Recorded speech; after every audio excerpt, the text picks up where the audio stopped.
Done.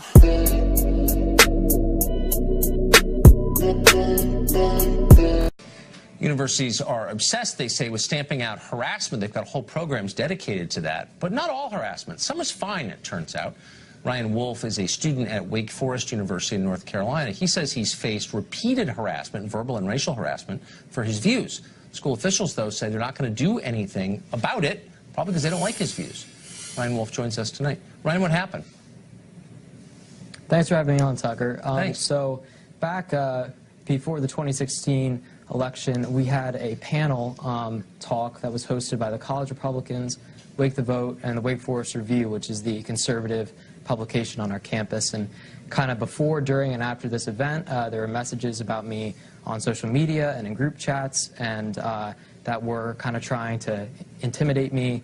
And then after the event, I was handed a box of saltine crackers, and in a group chat during the event, a student photoshopped my face onto a cracker. And so our school has fairly strict verbal abuse, harassment. And by the way, just to pause, I assume that's a slur against your ethnicity, correct? Yes, that's how it was intended, absolutely. And so we have pretty strict rules about harassment at our school, which, clearly don't abide by the First Amendment. But we were trying to hold all students to the same standard, so I reported the conduct actually at the behest of one of my professors who used to be an MSNBC host, Melissa Harris Perry. And so I sent in these reports, and the university basically, after several weeks, gave me these options, and I asked to press charges, kind of open a school judicial case against the students who handed me the box of crackers and photoshopped my face onto a cracker. Then after several weeks, I was told, in many words, because our dean of students, Adam Goldstein, really isn't a frank person, that President Trump's election somehow justified their behavior, even though the incident happened before Election Day, and that if I brought a judicial case, it would make things worse for me. We were heading into finals week at the end of the semester. I just wanted this to be over. Wait, so Adam Goldstein, who's the dean, Dean Goldstein said, I just want to make sure I'm not mischaracterizing this, said that the president's election somehow justified this attack on you? Yeah, he doesn't say things in short sentences like that, but what I took away from that part of the conversation was that he was trying to justify their behavior because it was a response to the election of President Trump. How did, I mean, I don't even know what to say. What was it doesn't your make any to that? sense. No, it doesn't. And I assume that they would never put up with this. If you'd been a different kind of person, this would have been swiftly punished, I assume, right? Right, exactly. We had a racial slur incident just a few weeks ago, and let me be clear, I'm not equating what was said by this girl to what was said about me, but that student was asked to leave our school about 2 days later. This took several weeks, and they wouldn't even open a judicial case about harassment, even just kind of leaving the race part out. So Dean Goldstein didn't say in that case, well, Barack Obama was elected president, 9 years ago. So it's sort of understandable that people might do that. That wasn't the excuse he gave in that case, I assume, right? Oh, no, yeah. Well, this incident just happened a few weeks ago here. But, yeah, no, it makes no sense. I told him in that meeting that, individuals have to be held accountable for their individual actions under the rules we have at the school. And, if I had it my way, we would just abide by the First Amendment and we wouldn't have all these rules. But right, if we're going to have these strict, if we're going to have these strict rules in this bias reporting system, then everyone needs to be held accountable the exact same way. Ryan, I really appreciate how brave you are to come on and how clearly you express that. And in a way, you're a credit to Wake Forest because you're impressive, but the school is obviously not living up to its own standards. So thanks for telling us about it. I appreciate it. Yeah, thanks for having me on. Congressman, thank you. Rather, Congressman. Well, maybe in the future. I hope you'll announce on this show, Professor. Good to see you. Chadwick Moore is a journalist in New York City, home of Brooklyn, and people who write for BuzzFeed, and he joins us tonight. Chadwick, I know I'm painting with a broad brush here, but I can kind of picture the staffer in question sneering at the middle of the country and maligning an entire group based on their skin color, which I thought was not allowed. Right. Yeah, I don't believe your guest for 1 second when he thinks, your former guest, when he says he thinks that these articles are meant to be satire, make fun of racism. No.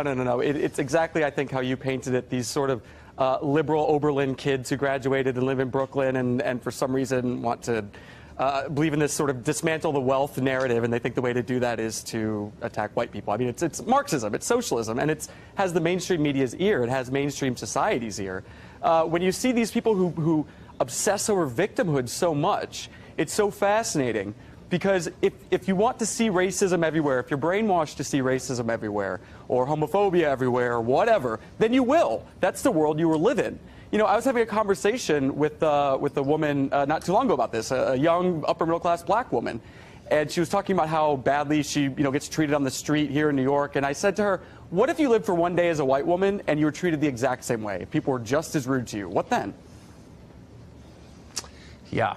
It doesn't make anybody happier to see everything through that lens. So let me ask you about something that happened yesterday on The View. I personally missed it, but I've seen the tape. Maybe you saw co-host Joy Behar reacted to the ongoing protests we've been seeing in Iran by saying the U.S. is on the very brink of executing gay people in the streets. Watch this. It's not apples and apples. It's not equal. But we're on a very slippery slope in this country toward throwing democracy out the window every single day. We have to defend the freedom of the press and civil rights here. We do, but we're not being stoned in the street for being gay. Not yet. They're completely. Now, how close do you think we are to a country where people are stoned in the streets for being gay, as Joy Behar suggests? Look, I have to tell people this all the time. We can't even get funding for the wall, so the gay death camps are definitely not happening till the second term. I mean, we really have some time to battle this. She's completely ridiculous. This narrative that they want to push is so absurd. There's no proof to it. It's total, it's just such a load of bull. I don't know, in that same discussion, she was sort of ironically saying that the protesters in Iran and the so-called women's marchers here, these resist protesters, she called them protesters, are basically fighting for the same thing. And she said, well, the details are different about what they're fighting against. But the general thing, that they want democracy and freedom, and ours is deeply under attack in this country. All right, well, firstly, let's talk about that. In Iran, you have women tearing off their headscarves and in their hijabs. And here in New York and in Washington, you have women and men, liberal men, putting them on as a symbol of liberation. Of course. And when she says, it's so funny to see her saying our democracy is under attack. But it's also, I mean, it's such grotesque overstatement. And I know what it's like to get mad on television, but part of your brain says, pull back a little bit. Don't say more than you mean. Don't overstate things grotesquely, because if you do, you're going to be called on it. And you shouldn't say things that aren't true. No one ever calls anybody on the left when they say ludicrous things like gays are about to be stoned in the streets. What? Yeah, exactly. It's just this hysteria, and they have no evidence for it. They have absolutely no evidence for it, and it's exactly, they're just showing who they are. They have no argument. It's childish. Yeah, it's very childish. Chadwick Moore, great to see you. All right, thank you, Tucker. Thanks. Berkeley. CNN's Don Lemon suggested that Antifa is a fever dream invented by us. Watch. His obsession with Antifa, I don't understand. He has an unhealthy obsession with Antifa, and maybe it's because Fox News. I watch Fox News, and I've been watching Fox News for years, but lately they are obsessed with Antifa and with stories about race and pitting. Is the president being manipulated by Fox News on these stories? Old Don Lemon. Love Don Lemon. But he's not alone, by the way. Whoopi Goldberg of The View says Antifa isn't merely overblown, it's an outright fabrication. Watch. Antifa is one of those things that, I don't want to say the right, but somebody came up with as a catchphrase so that you could say, oh, there's violence on the other side. But I don't remember violent demonstrations before the gentleman who's in now got in. But oftentimes I've found that sometimes the side that is scratching the loudest has sort of orchestrated this so they can bitch about it. Who watches that show? Well, to help us sort out what is real and what is fake, what's a Potemkin protest group, we're joined by townhall.com senior columnist Kurt Schlichter.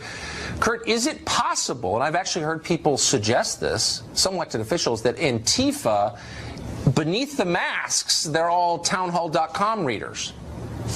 Well, yeah, I mean, I like to mask up and go beat people on the head with a bike lock.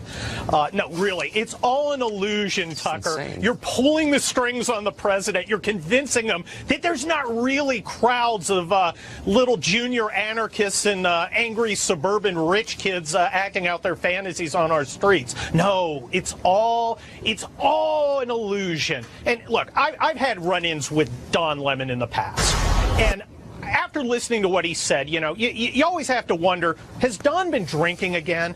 And after hearing him say that, I'm kind of hoping he has, because that's the only possible explanation for that string of words that was so transcendently stupid that my head's still spinning. I don't know if I can drive home. So I've always, I can't help myself. I like Don Lemon. I still like Don Lemon, but I don't think he's responsible for what he said. But there's a conservative radio show host who took a ton of heat for suggesting that one tragedy was, you know, made up, that there were actors involved in it. I hear mainstream media figures basically making the same argument right here, that this is some conspiracy, that these left-wing agitators, violent ones, are actually right-wingers. It seems every bit as insane to me.